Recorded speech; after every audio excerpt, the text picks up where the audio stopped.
राजाओं का वृत्तांत पहला भाग अध्याय 18। राजाओं का वृत्तांत पहला भाग अध्याय 18। यहोवा की विजय और बाल का पराजय। बहुत दिनों के बाद तीसरे वर्ष में यहोवा का यह वचन एलिय्याह के पास पहुंचा कि जाकर अपने आप को अहाब को दिखा और मैं भूमि पर मेंह बरसा दूंगा। तब एलिय्याह अपने आप को अहाब को दिखाने गया। उस समय शोम्रोन में अकाल भारी था, इसलिए अहाब ने ओबद्याह को, जो उसके घराने का दीवान था, बुलाया। ओबद्याह तो यहोवा का भय यहाँ तक मानता था कि जब इजेबेल यहोवा के नबियों को नाश करती थी, तब ओबद्याह ने 100 नबियों को लेकर 50-50 करके गुफाओं में छिपा रखा और अन्न जल देकर उनका पालन पोषण करता था। और अहाब ने ओबद्याह से कहा कि देश में जल के सब सोतों और सब नदियों के पास जा, कदाचित इतनी घास मिले कि हम घोड़ों और खच्चरों को जीवित बचा सके और हमारे सब पशु न मर जाए। और उन्होंने आपस में देश बांटा कि उसमें होकर चले। एक ओर अहाब और दूसरी ओर ओबद्याह चला। ओबद्याह मार्ग में था कि एलिय्याह उसको मिला। उसे छीनकर वह मुंह के बल गिरा और कहा, हे मेरे प्रभु एलिय्याह, क्या तू है? उसने कहा, हाँ मैं ही हूँ। जाकर अपने स्वामी से कह कि एलिय्याह मिला है। उसने कहा, मैंने ऐसा क्या पाप किया है कि तू मुझे मरवा डालने के लिए अहाब के हाथ करना चाहता है? तेरे परमेश्वर यहोवा के जीवन की शपथ, कोई ऐसी जाति व राज्य नहीं जिसमें मेरे स्वामी ने तुझे ढूंढने को न भेजा हो। और जब उन लोगों ने कहा कि वह यहाँ नहीं है, तब उसने उस राज्य व जाति को इसकी शपथ खिलाई कि एलिय्याह नहीं मिला। और अब तू कहता है कि जाकर अपने स्वामी से कह कि एलिय्याह मिला। फिर जो ही मैं तेरे पास से चला जाऊंगा, त्यों ही यहोवा का आत्मा तुझे न जाने कहाँ उठा ले जाएगा। सो जब मैं जाकर अहाब को बताऊंगा और तू उसे न मिलेगा, तब वह मुझे मार डालेगा।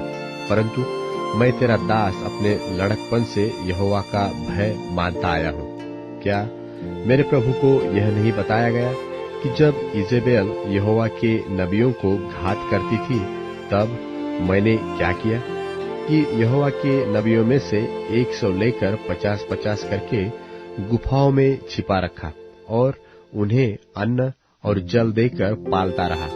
फिर अब तू कहता है, जाकर अपने स्वामी से कह कि एलिय्याह मिला है, तब वह मुझे घात करेगा।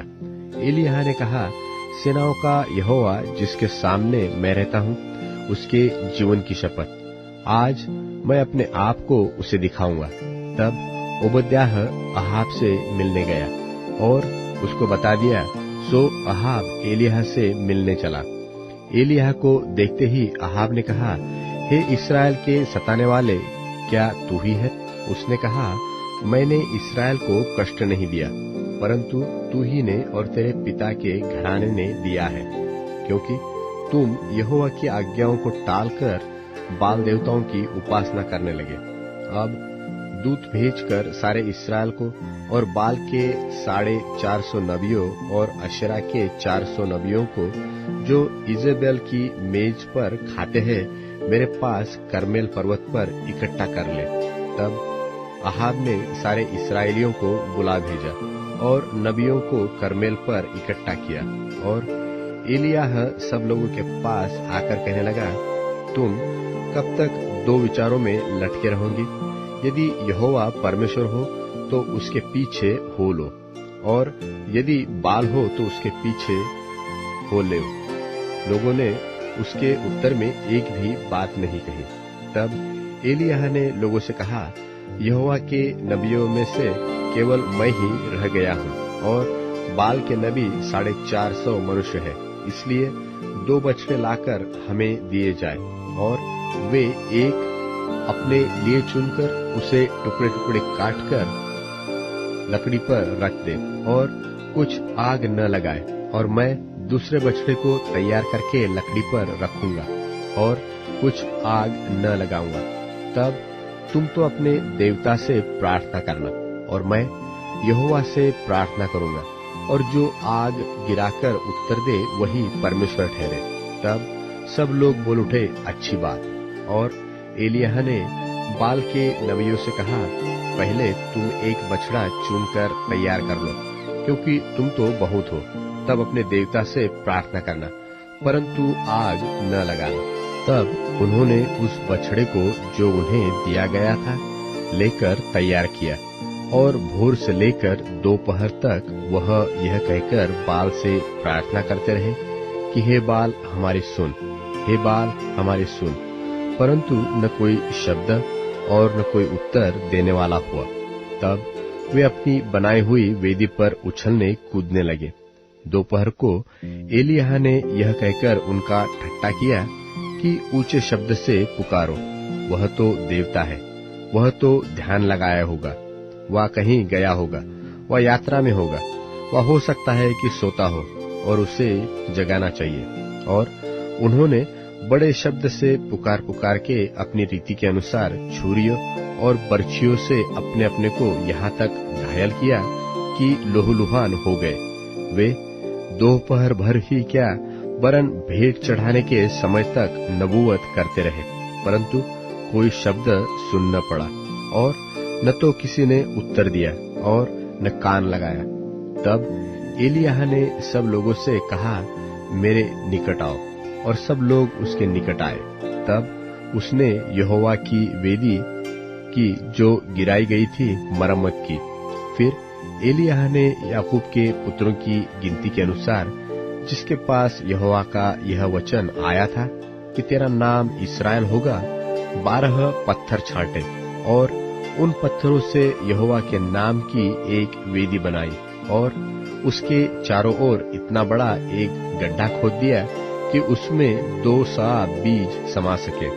तब उसने वेदी पर लकड़ी को सजाया और बछड़े को टुकड़े टुकड़े काटकर लकड़ी पर धर दिया, और कहा 4 घड़े पानी भर के होमबलि, पशु और लकड़ी पर उंडेल दो।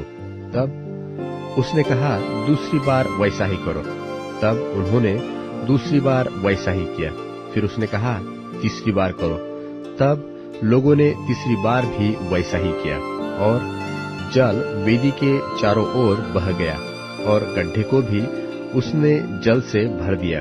फिर भेंट चढ़ाने के समय एलिय्याह नबी समीप जाकर कहने लगा, हे इब्राहिम, इसहाक और इस्राएल के परमेश्वर यहोवा, आज यह प्रकट कर कि इस्राएल में तू ही परमेश्वर है, और मैं तेरा दास हूँ, और मैंने ये सब काम तुझसे वचन पाकर किए हैं। हे यहोवा, मेरी सुन कि ये लोग जान ले कि हे यहोवा, तू ही परमेश्वर है, और तू ही उनका मन लौटा लेता है। तब यहोवा की आग आकाश से प्रकट हुई और होमबलि को लकड़ी और पत्थरों और धूलि समेत भस्म कर दिया, और गड्ढे में का जल भी सुखा दिया। यह देखकर सब लोग मुंह के बल गिरकर बोल उठे, यहोवा ही परमेश्वर है, यहोवा ही परमेश्वर है। एलिय्याह ने उनसे कहा, बाल के नबियों को पकड़ लो, उनमें से एक भी छूटने न पाए। तब उन्होंने उनको पकड़ लिया, और एलिय्याह ने उन्हें नीचे किशोन के नाले में ले जाकर मार डाला। फिर एलिय्याह ने अहाब से कहा, उठकर खा पी, क्योंकि भारी वर्षा की सनसनाहट सुन पड़ती है। तब अहाब खाने पीने चला गया, और एलिय्याह कर्मेल की चोटी पर चढ़ गया, और भूमि पर गिरकर अपना मुंह घुटनों के बीच किया, और उसने अपने सेवक से कहा, चढ़कर समुद्र की ओर दृष्टि कर देख। तब उसने चढ़कर देखा और लौटकर कहा, कुछ नहीं दिखता। एलिय्याह ने कहा, फिर 7 बार जा।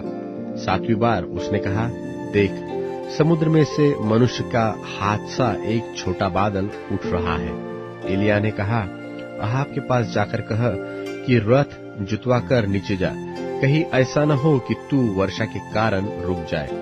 थोड़ी ही देर में आकाश वायु से उड़ाई हुई घटाओं और आंधी से काला हो गया, और भारी वर्षा होने लगी और अहाब सवार होकर इज़राइल को चला। तब यहोवा की शक्ति एलिय्याह पर ऐसी हुई कि वह कमर बांधकर अहाब के आगे आगे इज़राइल तक दौड़ता चला गया।